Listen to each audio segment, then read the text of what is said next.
Hello everyone, in today's video I'm going to show you how to enable Roblox backup codes. So first thing, you open your Roblox app, then you go to more option here on the bottom right corner, then you scroll a little bit down until you find settings, then you choose security,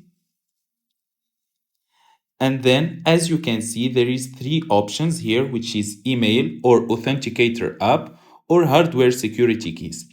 The most easy way and safe way is to use the authenticator app. In order to do that, you need to download Google Authenticator. After that, let's go back to our Roblox, choose Authenticator app, then click verify.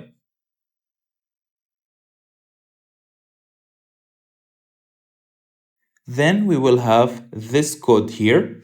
We just copy it. We go to the Authenticator app. We click on Add Code. Then enter a setup key. Account name, let's say Roblox. Then your key, we paste the one here. Then click on Add. After that, we will have a code showing here. We just copy it. Go back here and paste it. Then click Verify. After that, we will have our backups code here. We can click on I saved my backups code, or you can take screenshot and save them in a safe place. If you find this video helpful, don't forget to like and subscribe in the channel. Thank you for watching.